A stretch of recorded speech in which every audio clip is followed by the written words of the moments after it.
Tigers are at home this week as they'll take on Vanderbilt at 3. It is Mizzou's homecoming. Of course, homecoming started at the University of Missouri back in 1911 by Chester Brewer. So the tradition continues this week with the Commodores in town.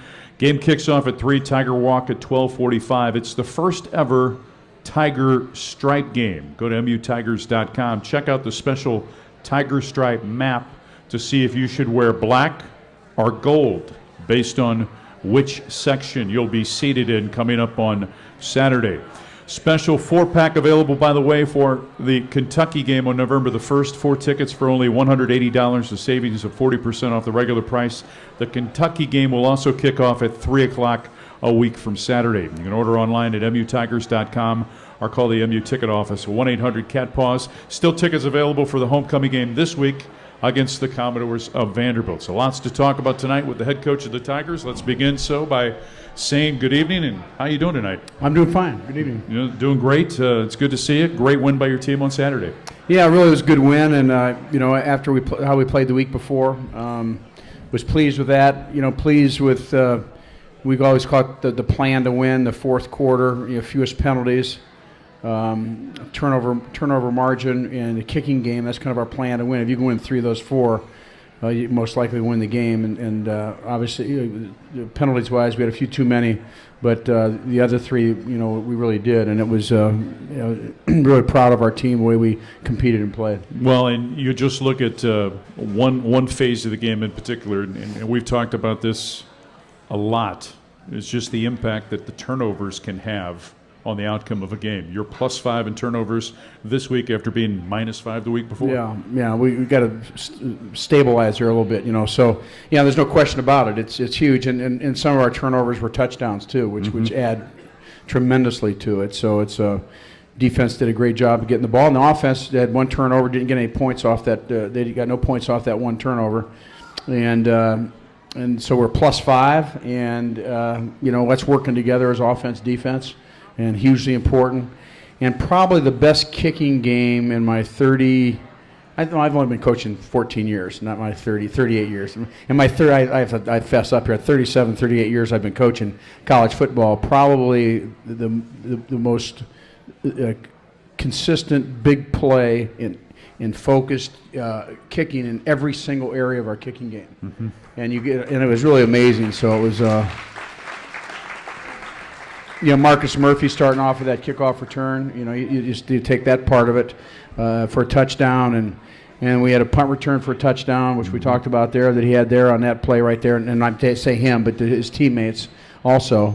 Our field goal team, we made every field goal, every PAT. We block a field goal on our field goal block team. And then our cover teams, they have one of the best. Obviously, Marcus is one of the best.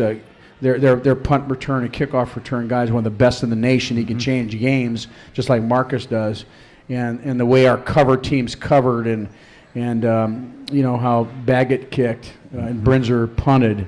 It was just, we couldn't have drawn it up better. So there's different phases of the game, and that is hugely important in the outcome of that game too. So a lot of good things there, and things that we can reinforce. Because that's the things that you always want to be able to do. You're not going to have that impact, but you always want to win those phases of the game because it increases your chances. Regardless of how your offense does, regardless of how your defense does, if you get those things on your side, it gives you a much better chance to win the game. Well, and how about the third quarter? As not only do you get the punt return, an 82-yard punt return, when you've got your safe team on the field, Marcus goes the distance to give your team. To extend the lead, which was 20-0 at that point, and then on the next 2 Florida possessions, your defense comes up with defensive scores. That was quite a quarter. Honestly, I'm standing there, and that's happened because I've been doing this a long time, and I'm standing there, and touchdown, bam. A few plays later, we pick up a fumble, touchdown. Darvin Ruiz, touchdown, and I look up in the sky and I said, "Am I in heaven?" Is this really happening here? Especially how bad we were the week before. But it was amazing because our offense went on the field. We went 1 3 and out, and did not go back on the field again until there was 2 minutes and 20 seconds left in the third quarter. I'd never seen anything like about it. The good news, bad news. The good news is when the punt punt return team scores a touchdown, when you scoop a fumble up and score a touchdown, when you intercept a pass, score a touchdown, guess who goes on the field immediately after that? Our defense goes back out, keeps going back out. So just remarkable. I don't know what to say. It's a great day for us in terms of that, and especially when we've had our struggles on offense, and just fitting that the team responded the way they did. I don't know what their plan was with Marcus Murphy, but obviously the opening play, Austin Harden kicks the ball right to Murph, and in 11 seconds you're up 6-0. Yeah, I know. It was amazing. He didn't get touched on that kickoff return. No, he did not get touched, and that's great blocking. They asked me about it in a press conference. What makes him a good kick return, punt return guy, and you don't coach it. You don't coach what he does, and and all the guys that did. And J-Mac, was like that. Brad Smith was like that. We've had a bunch of guys that were great. And when I try to explain to them, there's a guy right in front of him, and he knows he's by that guy already. He's looking, 6, 7, 8 yards down the field over here. So you think, well, he's by that guy. He's going to make that guy miss, and he's figuring out what he's got to do over there. And any coach says that they coach that, they're downright lying. You can't do that. But Marcus Murphy's a special guy. I was here last week. Marcus has graduated. He's working on his master's. He's a great kid, and just a huge impact on our football program the last few years. And this evening, Marcus Murphy was named by the SEC as its Special Teams Player of the Week. Yep, that's right. Got that award. Congratulations to Murph. Also, the SEC announced tonight that Shane Ray is the Defensive Player of the Week in the SEC. And so, you see the impact that coming to Tiger Talk has on a player, and Kentrell Brothers is seated in front of us over to the left. I guess you're going to be the Defensive Player of the Week next week, huh, That Kentrell? would be good. that would be good. So many things that took place during the course of the game, but I want to focus on Murph just for a little bit longer, and just, the type of player he is, the different ways in which you could use him, how you manage that. He's an electrifying guy when he has the ball in space. Yeah, he is, and because of our running back situation, and because if he's run the ball, and Brian Jones is a great running back coach. He's been here for for many years with me. And if one of the guys, and when Henry was here, he had all three of these guys, so Hansborough and Murph and Henry, and if one of the guys is playing a little bit better, he gets a pretty good feel for it. So he'll just play that guy a little bit more. He tells them that. Mm-hmm. And we also rotate them through because they're not 225-pound backs. Mm-hmm. And so our situation now is because of our running back situation. We can't play him as much at wide receiver as we want to because we got to keep him fresh so he can also play running back. So that's kind of hurt us a little bit as far as getting the ball in his hands, and but anybody that comes up and says, well, it's a good idea that you get the ball in his hands, I would suggest that that's a pretty good idea. Look, no really significant injuries in the game. Shane Ray missed a play or two because of what was quoted as called a stinger. Yeah.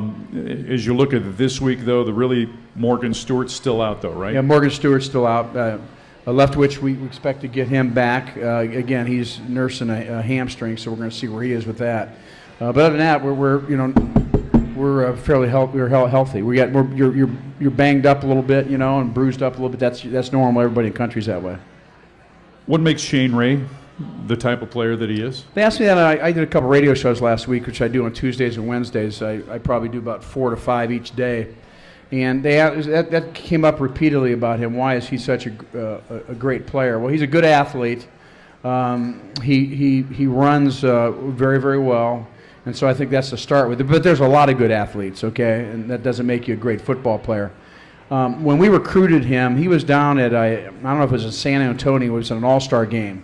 And they had one-on-one pass protection. We got this video of him doing that drill against the best offensive line guys, and they just do a one-on-one and go after each other. And you had to wait and turn lines. So there was like 20 defensive linemen, and there's 20 offensive linemen, and they just did one at a time. Next guys come up. Well, on the tape, he kept butting in all the time. So he would beat the guy, and then 4 later, he would jump in front of somebody else, and you'd see him again on the tape doing it again, and he'd do it again and again and again. And you just, you look at his competitiveness, and I think I was really impressed with this. Now, this is when he's in high school, okay? Right. But so what I'm saying is he is a great competitor. I mean, he is one of the great competitors, I've ever been around, and he just is. And I think to me, so you got this guy with great ability. He's in great athleticism, and he competes, man. He plays hard from the beginning to the end, and that's why I think he's special. Connor McGovern and Kentrell brothers join us at the bottom of the hour for our players segment. Tiger Talk presented by Academy Sports and Outdoors, proud partners of Mizzou Athletics, locations in Joplin, Springfield, Cape Girardeau, Overland Park, Olathe, now open in Belton, Missouri. You can shop Academy Sports and Outdoors online at academy.com. We're at Buffalo Wild Wings. Tiger Talk continues after this on the Tiger Network from Learfield Sports.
Right-footed soccer-style kicker, drives the football, we're underway. Murphy comes up, middle of the field, takes it at the 5.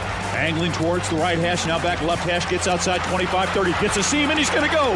Marcus Murphy's going to open the game with a kick return for a touchdown, his first of the season, and Mizzou breaks on top, just 11 seconds in.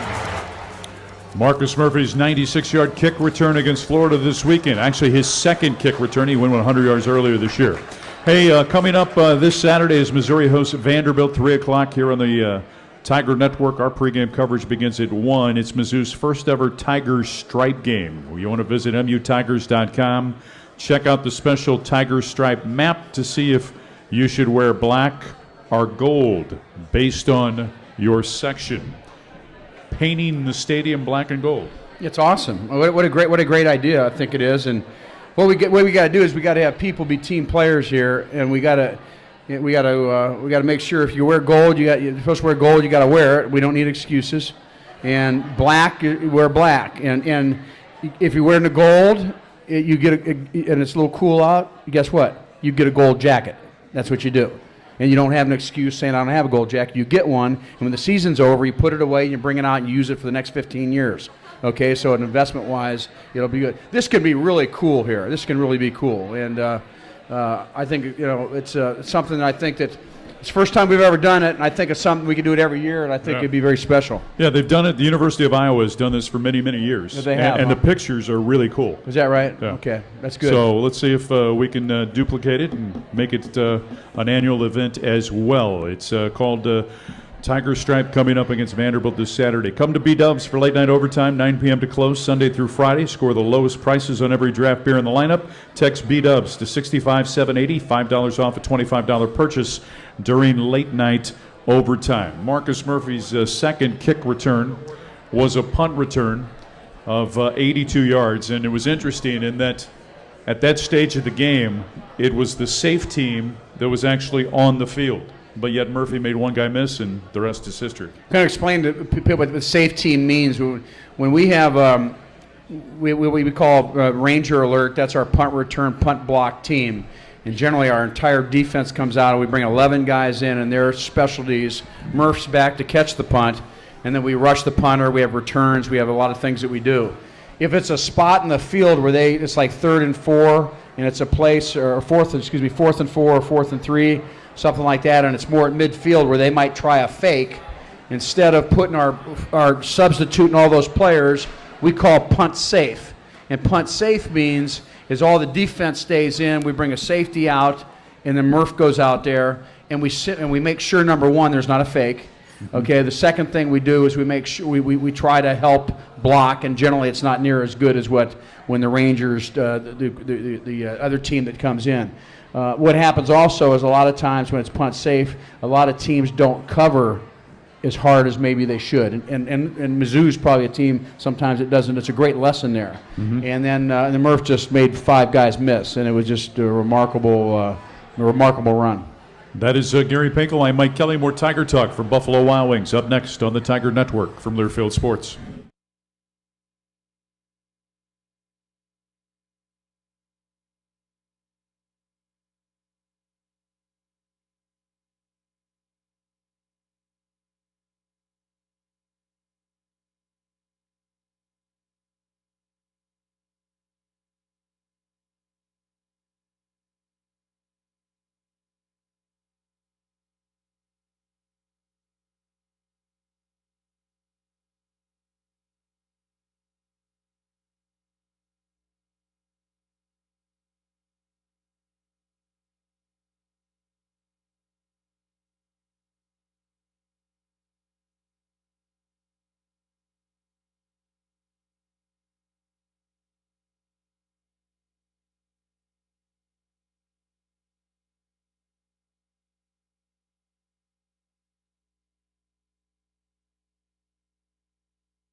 Taylor, the running back, offset right. Driscoll's going to throw, looking left. Unloads it, ball hit as he released it, intercepted by Missouri. Running the right side for the Tigers is Braylon Webb inside the 20 to the 15 to the 10. He's pushed out of bounds inside the 5 at the 4. Tiger Talk continues here on the Tiger Network from Learfield Sports. This year, the attorneys at Lathrop and Gage proud to recognize the Three Stripes Club and its efforts to recognize outstanding student athletes. Tonight, we'd like to recognize Christian Brinzer with Mizzou football. Three Stripes Club honors student athletes who constantly do the right thing when no one is looking. They go above and beyond socially, academically, and athletically. Brought to you by the attorneys of Lathrop and Gage, serving Missouri businesses since 1873. Christian Brinzer was terrific on Saturday, punting the football. You talked earlier about the special teams and the collection of it, but the job he did, particularly with directional punting and keeping the ball away from Andre DeBose, and when he caught it in a space where he had little room to work, it was very good. Alex Grinch coached our safeties in charge of that phase of the game, and we had him angle the punt to the out of bounds. Understand that when you do that, you might not end up getting like a 30-yard punt, but I mean, he was outstanding. He also, when you sprint to the right and we kind of go sideways to the right and we punt when we get outside the pocket, we did this one where we crossed all the way back across the field back the other way, which I've never seen it done before. We've seen it in practice. We finally had done it, and gosh, it was a 56-yard punt, just long fields, and more importantly, that guy didn't get the ball and make big plays. So that was really executed very, very well. Yeah, executed well, and Christian did an awesome job. Yeah, he's continued to do that. He's getting better and better. So you see that. Okay, let's talk a little bit about the offense. And the team that you played, pretty good defensively. Just what are some of the things that you saw from your offense? You had an 18-play drive that you came away with 3 points at one point in time. Just a thought on your offense's performance on Saturday. Well, I certainly think it got better. The second half's kind of hard to evaluate just because it was so unusual in a positive way. But I thought we did some good things. I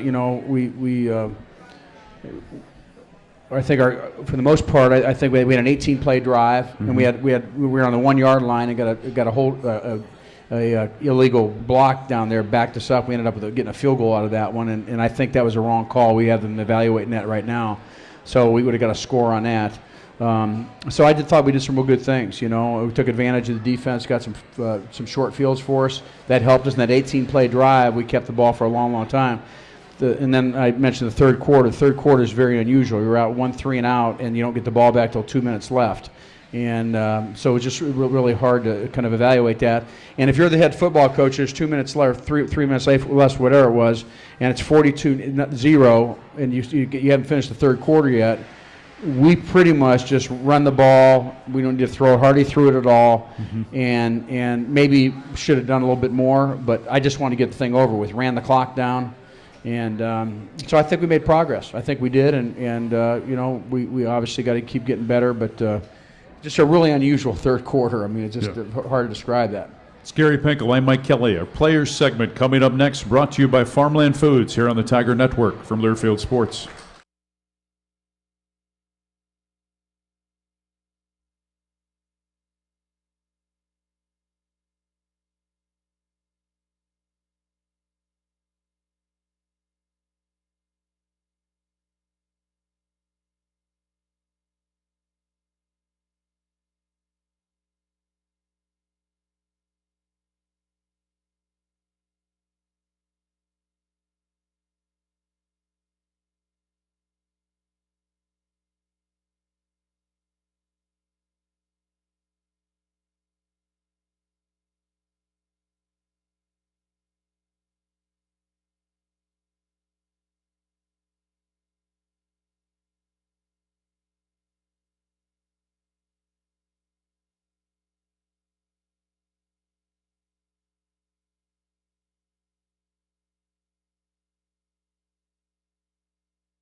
Murphy fields it at the 19, sidesteps one man along the left hash across the 25, breaks the tackle 30, around the kicker to the 40, left sideline gets a block and he's gone.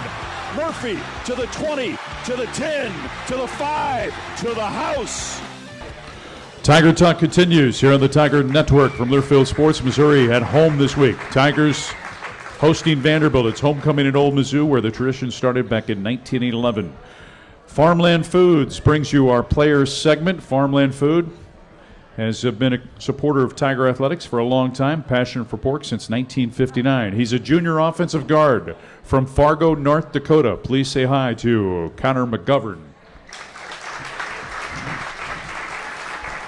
A junior inside linebacker from Guthrie, Oklahoma. Kentrell brothers. You were deep in thought reading the notes there. I didn't know if I had your full attention yet. It works. Oh. Yeah. Oh yeah, I was reading all this information about Shane. I didn't know he had all them sacks. That's a lot. Shane Ray, of course. How are you tonight, Connor? I'm doing well. How are you guys doing? Well, doing great. Doing great. Let's go back to Saturday just for a second. Just what does a win like that do for your football team at this stage of the season? It gives us a lot of confidence. You know, we're lacking confidence, especially as an offense coming off of that Georgia game, and it was a big confidence booster to go out and have an 18-play drive like that when we were kind of struggling to put together drives and stuff like that, and it was a huge confidence boost for us. And Kentrell, from a defensive standpoint, after going a couple of games without a takeaway, the defense comes up with 6 takeaways against Florida. He had 3 fumble recoveries and also 3 interceptions. Again, what does a performance like that do for your defense moving forward? Well, first off, it tires us out because we had a pick 6 for a touchdown. We had to get right back on the field, and then we had a fumble recovery for a touchdown. Then we had to get right back on the field. But I think it's good for us. Coach Pinkel always preaches takeaways equal victory, and we had 5 or 6 of them Saturday, so it helped us out a lot. Marcus Murphy with the 2 kick returns, the kickoff return to start the game, then the punt return, and then his roommate had to get in the fun too. And Darvin Roos with a interception return for a touchdown. When you saw that happen, and knowing you're in the same room during the course of the work week for Darvin, you know his personality, how excited were you for that senior from Glen St. Mary, Florida? It felt really good because, he's from Florida, and all his family's at the game, so it felt good for him to show out in front of his family. But I know I'm going to hear it until the season's over, so... He was walking around with a rather large smile today around the facility today. He's on top of the world right now. It was kind of funny too, Connor, is that he comes into media day and he does the the interviews he's requested to do, and then he kind of walks to the front of the building. Then he kind of turns around and says, well, I'm going to go back through the gauntlet one more time just to see if anybody wants. That doesn't sound like Darvin Roos, does it? No, that doesn't sound much like Darvin at all, so not surprising. As a team, when you're on the sideline, you're getting ready for that first series, right? And the kick happens, and Marcus Murphy goes the distance. Again, from an offensive standpoint, how did you react? We were excited, obviously, but then you kind of have to realize you have to go on PAT as your first play. And from a confidence as an offense line, going on PAT as your first play is kind of hard because you pretty much stand there and do your best to not get run over. So as a first play, that's a little difficult. When you go to a stadium like the Swamp that had more than 80,000 fans at the game, and you look up in the fourth quarter and most of them are gone, what's that feeling like? That's a great feeling. I mean, there's not a whole lot better feeling than that just because that's really when you know you can really step on them and get them because it's hard to get a momentum back when you lose your fans like that. Kentrell brothers, for you being a native of Oklahoma, how did you end up at Missouri? Well, they were actually the first team to offer me a scholarship, and I got real close with the O-line coach, Coach Henson, and he was like a best friend to me. And, after that, there was really no competition. I knew in my heart that's where I wanted to go, but I didn't want my mom to feel like I was making my decision too fast. So I went on a couple other visits, but I knew in my heart that I wanted to come here. I want to touch on the visits in just a second, but let's stay with Josh Henson. He's an Oklahoma guy. Played at Oklahoma State. Was that the connection through the recruiting process? The fact that it was a native Oklahoman that was recruiting you? Well, yeah, I mean, he told me he was from Tuttle. I mean, that kind of showed me that, okay, he's from Oklahoma. He knows a little something about where I'm coming from and what it takes to be a top prospect and stuff like that. So once we talked for the first time, we basically became best friends. Where's Guthrie? It's like right in between Stillwater and Norman, literally right in the middle of it. Did you have a favorite school growing up? Yes, I was a OU fan. Did you ever catch grief from classmates about being an OU fan? No, because everyone in Guthrie is OU fans. Except now, you've turned them into Mizzou fans. Yeah, I mean, they were real excited when we got to play Oklahoma State. Yeah. How does a kid from Fargo, North Dakota, and by the way, did people ever ask you to talk when they find out you're from Fargo?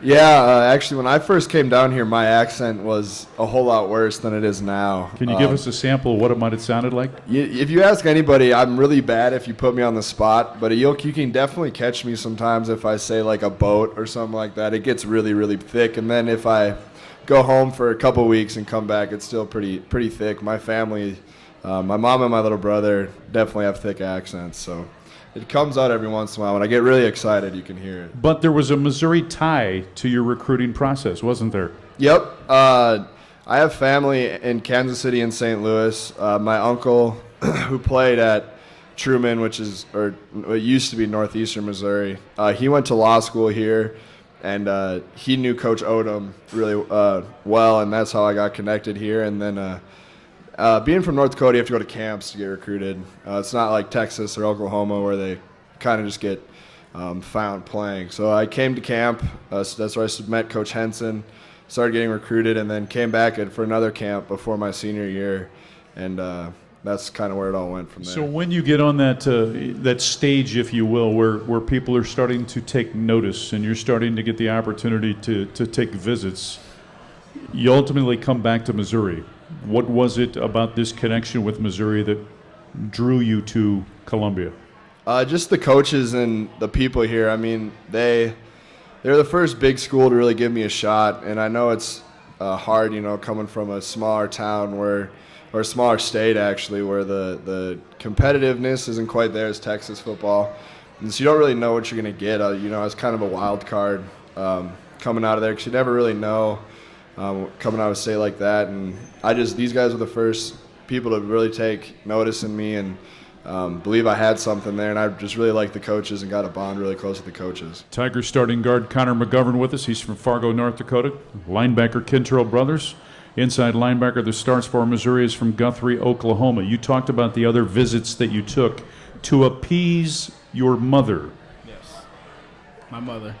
What was different about those other visits before we talk about Mom? What was different about those other experiences at other schools than the one you found here? Well, first off, I didn't want to be there in general, so that pretty much did it for me. And I didn't have very much interest in any of the other ones except, I took 3-4 visits here.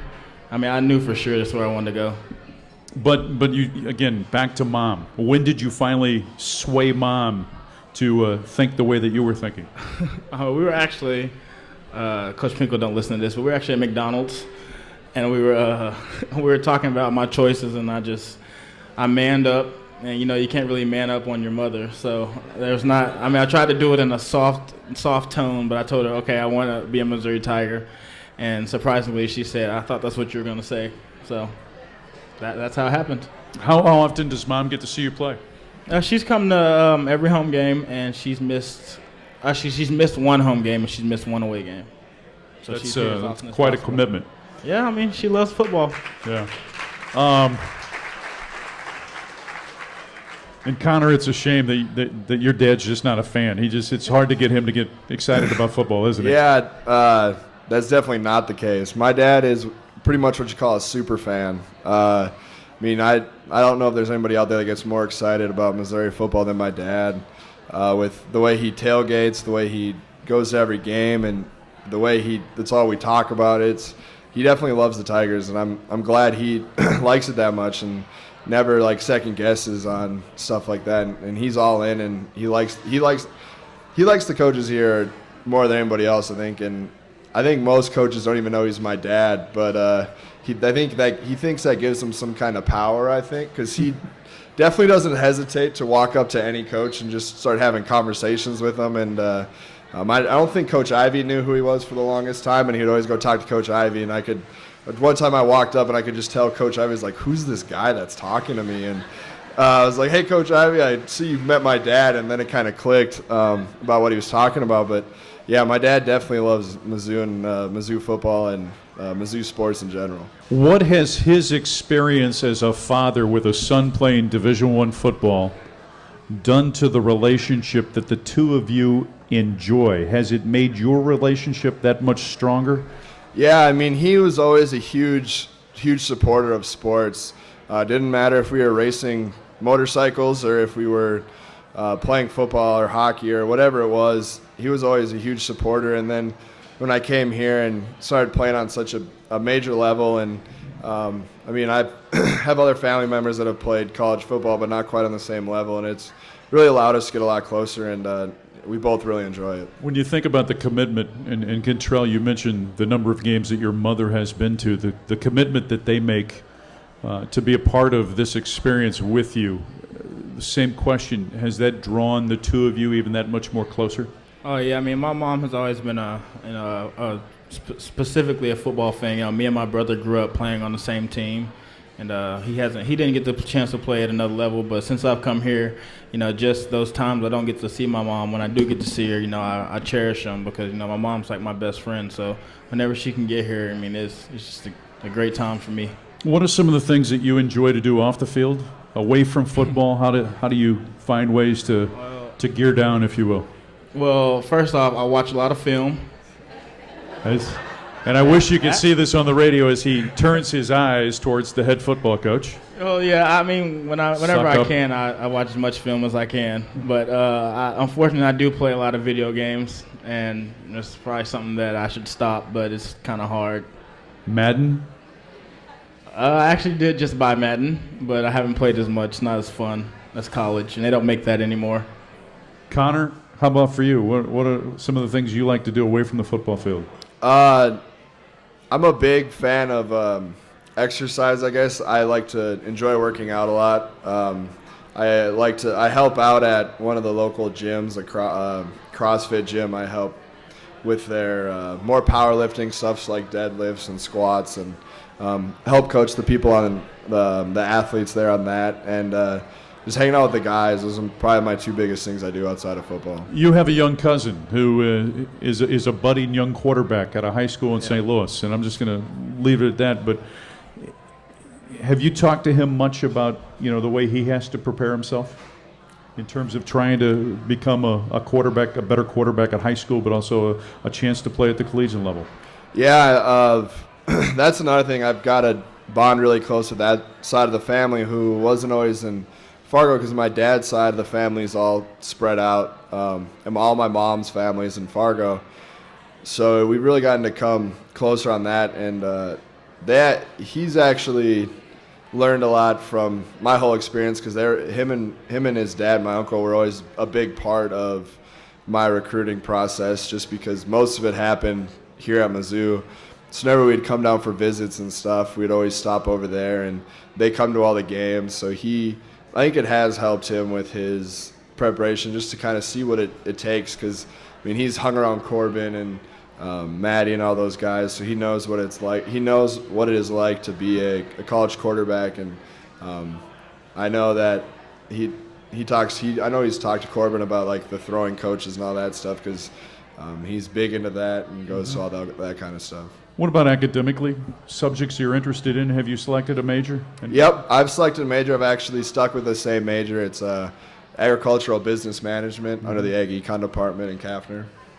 Which, of course, your family has a little bit of a background in. Yeah, family business is farming potatoes, so that's where I'll end up. How about for you, academically? I'm a sociology major. And what would you like to do with that? Anything with kids. I love Really? kids. Yes. When did that interest in children start for you? Well, I've always wanted to do something that involved kids. At first, I wanted to work at a children's hospital, but nursing and football don't really go together. So my last year is actually when I switched to sociology. I came as a business major, and then I switched to sociology. What's been the biggest impact that being a part of the Missouri football program has had on the life of Kentrell Brothers? Oh man, there's a lot. I know Coach Pinkel every Thursday. Coach Pinkel has what he calls Pinkel points, and there's a lot of stuff about how you can become a man and stuff like that. Starting with respecting women and respecting your teammates and respecting different cultures, and it's something that that's going to stick with you because you want to be a good person. You don't want to walk around thinking you're just a man and disrespecting other people like that. So you hear about that all over the country about players getting in trouble about disrespecting women or making dumb decisions. He does a good job of making sure we don't do that. Connor, for you, what's been the biggest impact for you being a part of this program? Definitely that is a huge part, and then also the no excuses attitude. That's a big thing for me. Just being able to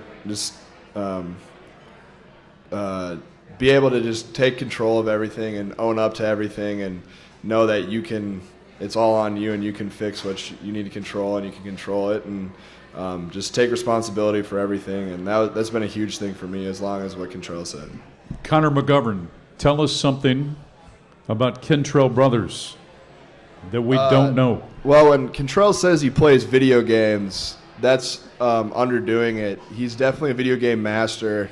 I know when I would play video games, it's kind of fun to check like the national rankings, and you're like ranked like 1 million in the world. Well, Kentrell, I'm pretty sure Kentrell has broken the top 100 in the world, so on more than one game. So that's a pretty interesting fact about Kentrell.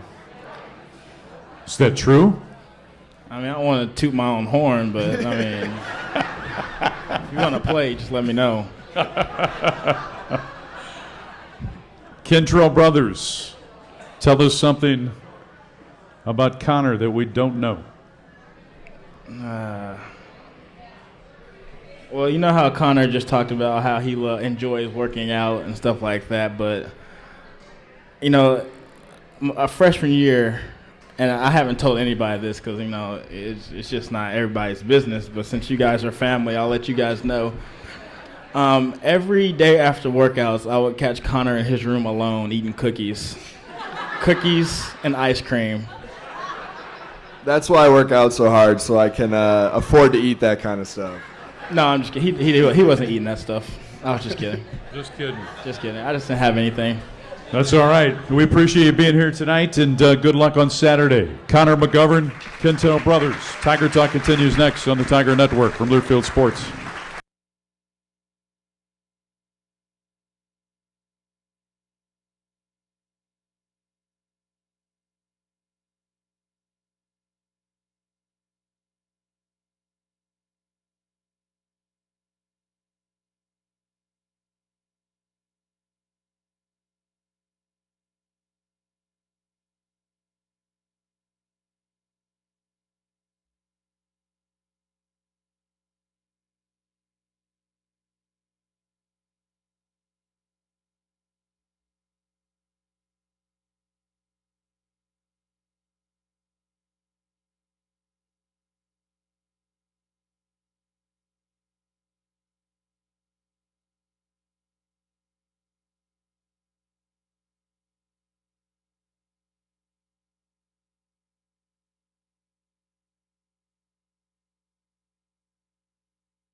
Westbrook to tight end in a slot left. Twins wide to the right side. 5 in the box. Missouri brings blitz. Pressure backside. Driscoll's hit. Football free. Scooped up by Missouri. Breaking to tackle. Golden to the 5. To the house. Touchdown Missouri on the scoop and score by Missouri's senior defensive end from St. Louis, Marcus Golden. And the Tigers increase the lead to 34-0. Tiger Talk continues here on the Tiger Network. From Learfield Sports, mpix.com, proud to bring you the 2014 Mizzou Fan Photo Contest. Email your favorite Mizzou fan photos to mpix@mutigers.com. That's mpix@mutigers.com.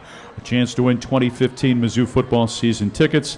mpix.com is a proud sponsor of Mizzou football. So it begins on November the 28th. Whole new meaning for Black Friday. A new SEC football rivalry is born, one that will rock the gridiron and heat up the border. Missouri hosting Arkansas, all being presented by Shelter Insurance. Details coming soon. Tiger Talk continues after this on the Tiger Network from Learfield Sports.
Driscoll, pressure front side, throws it, intercepted by Missouri. Darvin Roos running the left side to the 20, beats the quarterback to the 15, to the 10, to the house.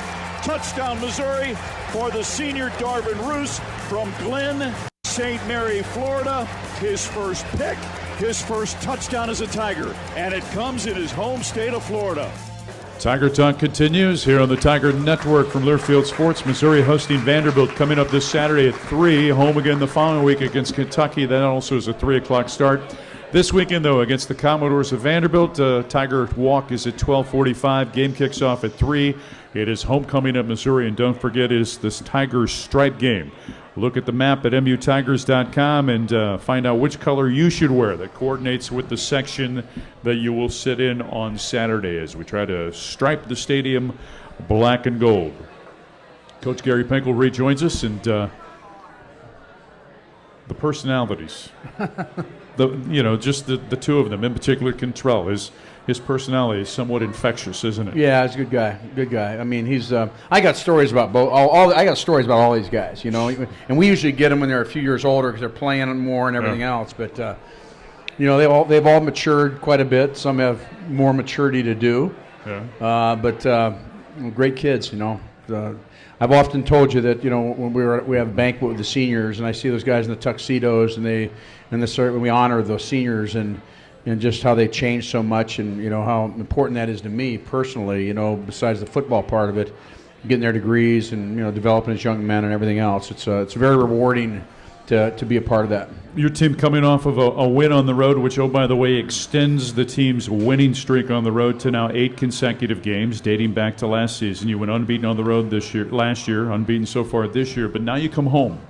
Come home to a place where you've dropped your last 2 at home. And I know that's very personal, isn't it? Yeah, it's real personal. When we got here, there was just a lot of problems, and there was no, real pride, at the time.